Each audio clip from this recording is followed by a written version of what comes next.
Hello, my name is Stephen Baskerville. The MGTOW phenomenon is on the increase. What is known as men going their own way is difficult to summarize and easy to criticize because it has no formal manifesto or organization or leadership and consists of many views that may conflict with one another.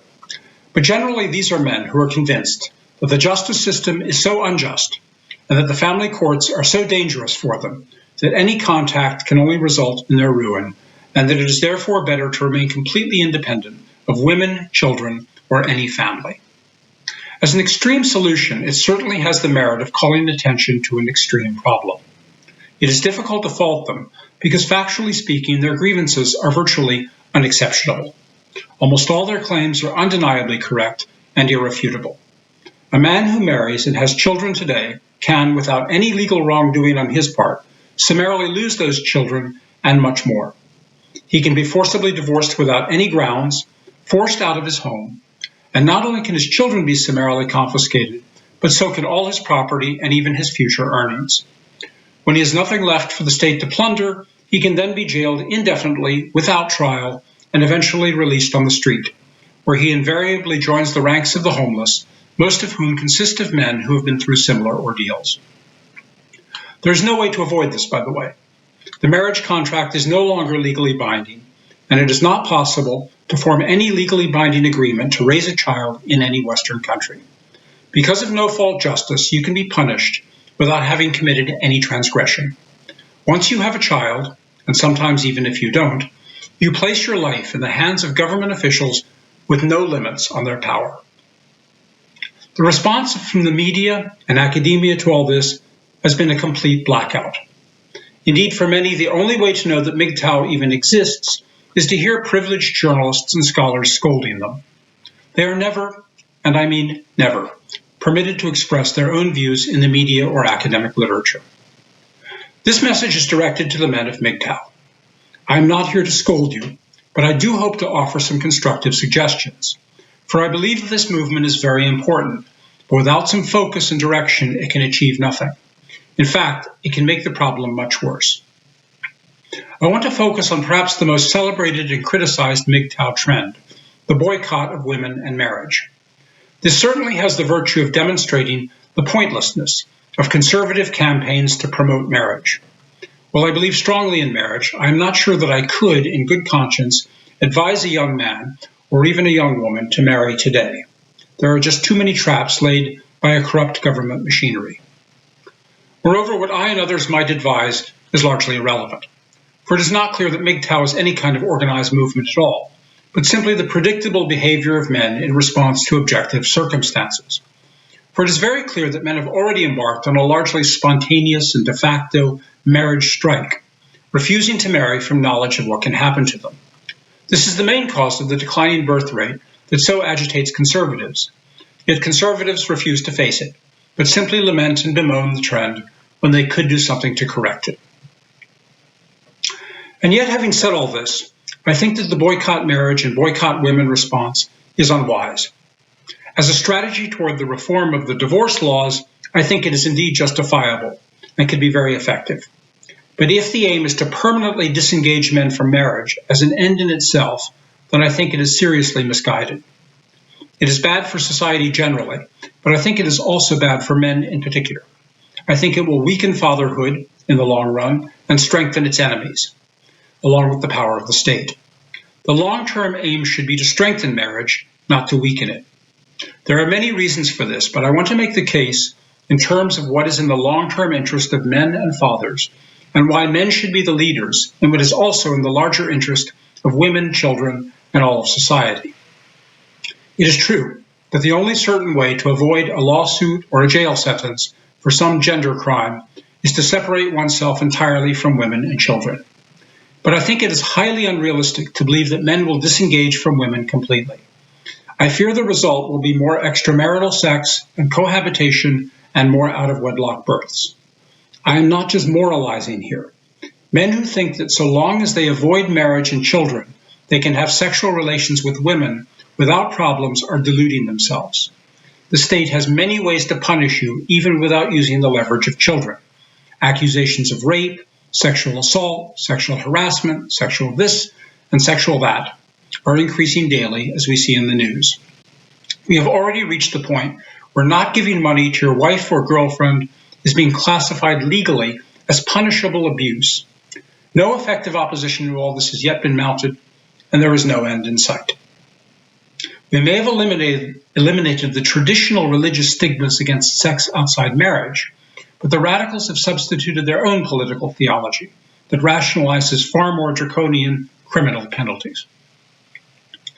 Likewise, many men do want children, even aside from their necessity for society. But men who have children out of wedlock are also making a serious mistake that is contrary to their own interests. The practice of men hiring wombs to produce children that they then raise as single fathers, in effect trying to imitate single mothers, is untenable. If nothing else, child protective services are notoriously hostile to single fathers and can readily move in to confiscate their children. This power, too, will only increase. But there's a deeper reason why men should not write off marriage. Indeed, men should be its main defenders. Marriage exists to create fatherhood. Other benefits are rightly claimed for marriage by its advocates, but in the end, the central one is this: to establish fatherhood. That statement may seem counterintuitive, but it is undeniable. Conservative moralizers who wax eloquent about the virtues of marriage and insist that the purpose of marriage is procreation are only half right. Millions of single mothers attest that procreation is perfectly possible without marriage. This fallacious platitude, usually directed at advocates of same-sex marriage, is easily refuted by pointing out the many heterosexual marriages without children. The purpose of marriage is not procreation, but fatherhood. Marriage allows children to have fathers. Once this is understood, everything else about the current problems of marriage and the family falls into place. And by the way, once this is understood, I think that same-sex marriage is revealed as an absurdity. But this is not the most important point. Marriage is not a gender-neutral institution, nor is it a gender-symmetrical one. It exists to reconcile one of the most basic differences between the sexes, the fact that one sex has an indisputable biological connection to her offspring, whereas the other must have his bond to his children deliberately established by social convention and legal guarantee. This is why, as the late Phyllis Schlafly said, the trends toward non-marriage and toward same-sex marriage are a direct attack on fathers. Marriage turns a man from a sperm donor into a parent. It thus creates paternal authority, allowing a man to exercise the authority over children that would otherwise be exercised by the mother alone. Feminists understand this when they renounce marriage as an institution of patriarchy and promote single motherhood and divorce as positive goods for their own sake. They are methods of empowering women. Instead of recognizing this truth, conservative moralizers labor the cliché that marriage exists to civilize men and control their promiscuity. Perhaps, but if so, this is part of a larger function, to protect the father-child bond and with it the intact family. This point, potentially the strongest in their case, is overlooked by traditionalists who argue that marriage undergirds civilization.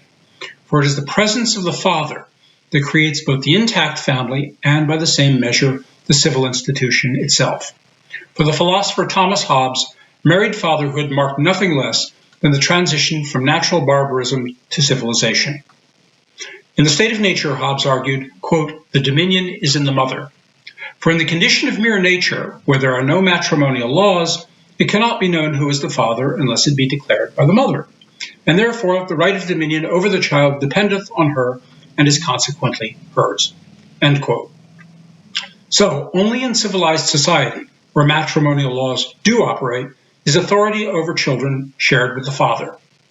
In fact, for all the complex debates delineating the proper role of the state in marriage, the only truly essential role of the state in marriage is to guarantee the rights and authority of parents, and especially the father. Yet in recent years, the state has been doing precisely the opposite. This shows why the divorce revolution is much more subversive of the social order than merely excessive individualism.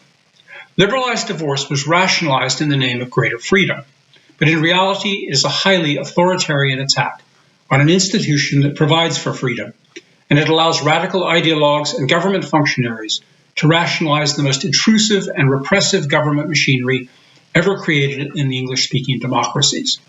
The brunt of that repression is felt by men. Our legal system has long insisted that marriage, not sperm, designates the father. The legal standard was Lord Mansfield's rule, stipulating that a child born within wedlock is presumed to be that of the husband.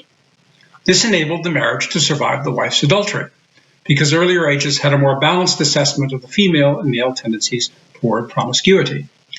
Today, the divorce machinery has perverted this principle to the precise opposite of its intention. The original purpose was to give the cuckolded husband the option of raising the child of an interloper as his own, in order to allow the marriage to remain intact and the child to have a father and a mother. Under pressure from the empowered feminists and mercenary bar associations of the divorce industry, the principle has been twisted to force victims of paternity fraud to pay child support for children that are not theirs. A legal principle intended to hold families together has been manipulated into an added incentive to tear them apart. So, far from protecting the father-child bond, marriage law today rends it apart whenever possible.